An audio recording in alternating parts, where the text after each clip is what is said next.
cordial saludo para todos aquellos que están conectados hoy en nuestra semana virtual de maestrías en la Universidad ICESI. Soy Diana Margarita Díaz y soy la directora de la Maestría en Educación. Hoy, para nuestro webinar, tenemos como invitado al profesor Milton Bentancor. Él es argentino, adoptado uruguayo y vivido en Brasil. Es doctor y postdoctor en letras y es profesor del curso de Pedagogía y Didácticas. Él nos va a hablar hoy sobre pedagogías inductivas. Hola, ¿qué tal? Un gusto poder estar con ustedes y conversar un poco sobre educación.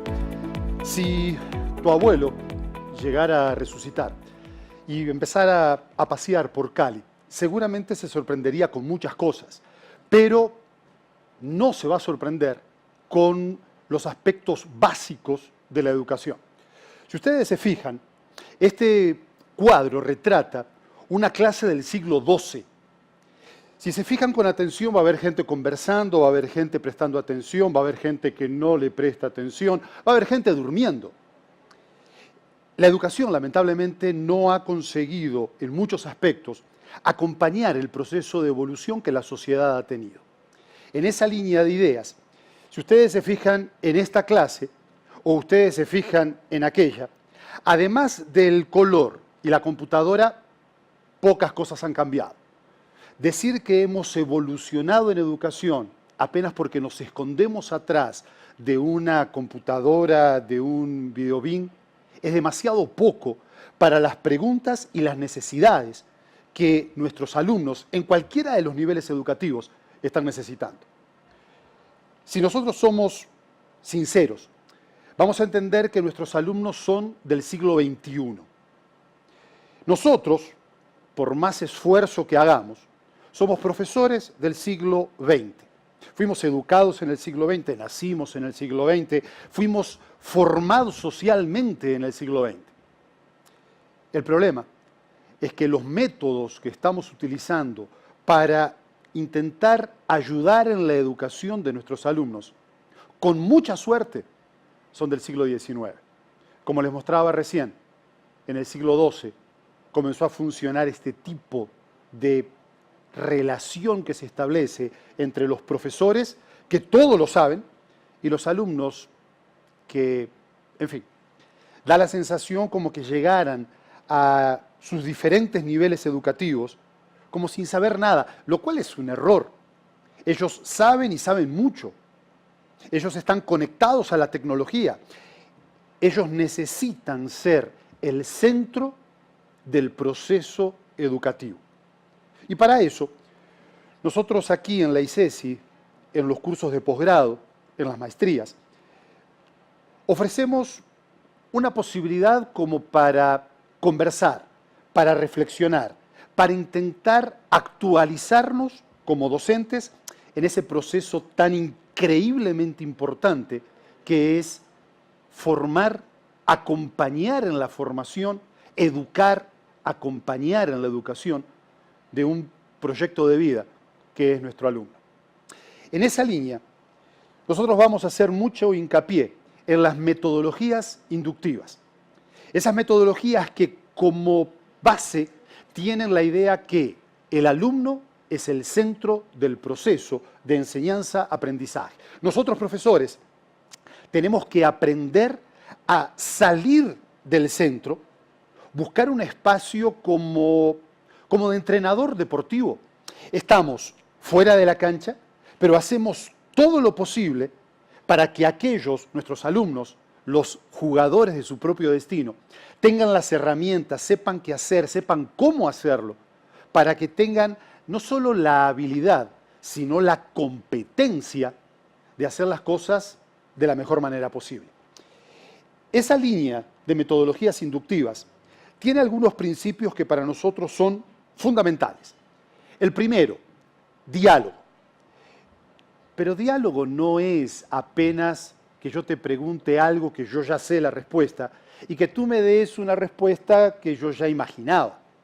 Diálogo, desde el punto de vista de educación, tiene que ser un concepto mucho más profundo, mucho más trascendente. Tiene que ser aquella pregunta que hago sin saber cuál es la respuesta o buscando que tú me digas todo lo que sabes sobre la respuesta que estamos trabajando. Ese diálogo va a traer como consecuencia trabajo colaborativo. Pero ese trabajo no es solamente entre alumnos, sino que nosotros como profesores entramos en una relación de colaboración para que nuestro alumno tenga facilitado el aprendizaje. El segundo pilar sobre el que nos vamos a mover es el que dice que las metodologías inductivas tienen el proceso centrado en el alumno. Me gusta mucho la imagen. Me gusta la imagen porque yo tengo un maestro que acompaña, que guía, que está junto, pero el que hace, el que va aprendiendo, es el aprendiz, es el alumno, es el estudiante. Si nosotros conseguimos cambiar esa idea, salir nosotros profesores del centro y colocar en el centro de ese proceso a nuestro alumno, ya damos un paso gigante en relación a lo que se espera de un profesional en el siglo XXI. El tercer pilar sobre el que trabajamos está muy relacionado a lo que decíamos recién, y es que nuestra tarea como docentes, como profesores, es ayudar en la construcción del aprendizaje que nuestro alumno está desarrollando. La idea es que nosotros como docentes tomemos toda la información que nuestro alumno trae, tomemos todos los conceptos que él ya tiene, todos los aprendizajes formales o informales, y que sobre eso comencemos a construir. Hubo una época en la que yo docente era el que preparaba la clase, el que organizaba la clase, el que dictaba la clase, y ni siquiera espacio para preguntas había. Si yo leía, preparaba, organizaba, presentaba y decía, pues el espacio que mi alumno tenía realmente era muy poco. Todo el proceso cognitivo era responsabilidad del docente. En el fondo, el que aprendía era yo. Con este cambio de paradigma, empezamos a entender que, por más que yo tengo toda una producción, todo un proceso previo, durante y posterior a la clase, el alumno también lo tiene que tener. Es más, diría que es más importante que el alumno lo tenga a que lo tengamos nosotros. Si nosotros le planteamos a cualquier alumno, dentro de los alcances naturales, por edad, formación, nivel académico, que puedan llegar a tener, le planteamos cualquier tema, aunque sea una referencia sobre ese tema, el alumno va a tener. Pues aprovechemos esa referencia, aprovechemos ese conocimiento previo para intentar construir junto con mi alumno en su proceso. ¿Por qué como docente estaría gastando media hora, 40 minutos, 45 minutos de una clase explicándole a mi alumno algo que mi alumno ya sabe? ¿Para qué? Son esas cuestiones que, si nosotros demoráramos un poquito nada más en preguntarle a nuestro alumno qué piensa, qué sabe, qué leyó, qué entiende, qué preguntas tiene, pues nuestra clase sería mucho mejor. No solamente mucho mejor, sino que sería una clase que daría al alumno algo que nosotros llamamos aprendizaje significativo. ¿Por qué? Porque estaríamos alimentando informaciones que él ya tiene. No estaríamos tratando a nuestro alumno como un ser que nada sabe. Piensen en lo que hacemos todos los días adentro de la clase.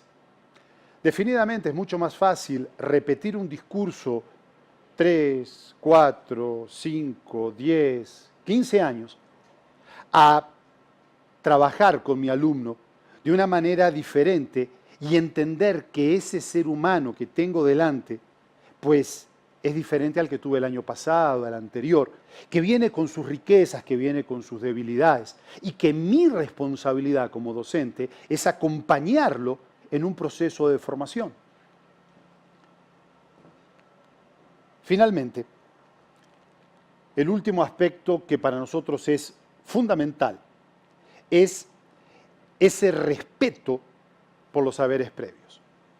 Recién estábamos hablando justamente de ese punto.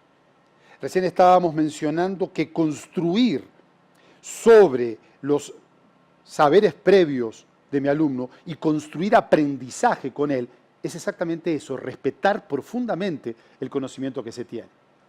En esa época de las que les hablaba recién, el profesor no solamente no se interesaba por lo que el alumno pudiera llegar a saber o no, sino que el profesor tenía la mala costumbre de dictar clase hasta donde él creyera que era necesario que el alumno supiera.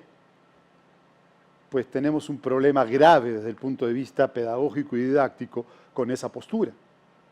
El problema está en que si yo voy a decidir hasta dónde mi alumno tiene que saber, le estoy coartando la libertad de superar los horizontes que nosotros como docentes podríamos llegar a imaginar, a suponer.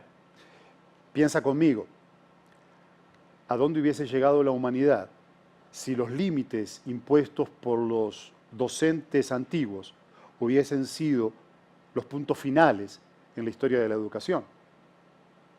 ¿Dónde quedaría la innovación? ¿Dónde quedaría la posibilidad de ser creativo? ¿Dónde quedaría la posibilidad de crecer como ser humano, como sociedad, como país, como humanidad? Respetar los saberes previos es justamente esa característica que diferencia a los buenos profesores, disculpen, pero de aquellos docentes o profesionales de la educación que apenas repiten la misma historia año tras año. Ocupo 2 minutos, no para hablar mal de mi profesor de química en la secundaria, sino apenas para contarte una historia. Mi hermana es 12 años más grande que yo, mi hermano 6. Podría hacer muchos comentarios sobre eso, pero no. Y tuvimos al mismo profesor de química en el mismo colegio, mi hermana, mi hermano y yo. Problema. Las preguntas que el profesor de química le hizo a mi hermana fueron las mismas que le hizo a mi hermano y fueron las mismas que me hizo a mí. Las hojas que él usaba para dictarme la clase a mí eran de color amarillo. No porque la cartulina fuese amarillo, sino porque el tiempo las había hecho amarillas. Lamentablemente no es una metáfora ni una ilustración, es la realidad. Habría más, pero la cuestión acá es no quedarnos donde estamos. La idea es reflexionar con suficiente profundidad y con suficiente espíritu crítico para entender que la educación en el siglo XXI exige cambios. Los alumnos no van a dejar de ser del siglo XXI. Nosotros, por más cirugía estética e intentos que hagamos, seguiremos siendo del siglo XX. Lo único que podemos cambiar en este trípode de elementos educativos es el método con el que nosotros enseñamos. En realidad, lo que tenemos que cambiar es la mentalidad y dejar de creer que nosotros profesores enseñamos y empezar a entender que en este momento la educación gira sobre un concepto un poquito diferente y es que los alumnos aprendan. La invitación es para que te acerques a la ICESI y pienses en hacer la maestría en educación, porque hay mucho para aprender, hay mucho para reflexionar, hay mucho para mejorar en este proceso increíble que es el proceso educativo. Ven, actualízate y anímate a cambiar tu historia. Quiero agradecer al Dr. Betancor por esta charla e invitarlos para que sigan conectados con la Semana Virtual de Maestrías ICESI. Los invito también a inscribirse a nuestra maestría. Si tienen dudas, inquietudes, preguntas, no duden en escribirme. Mi correo es dmdiaz@icesi.edu.co. Que tengan un buen día y seguimos conectados.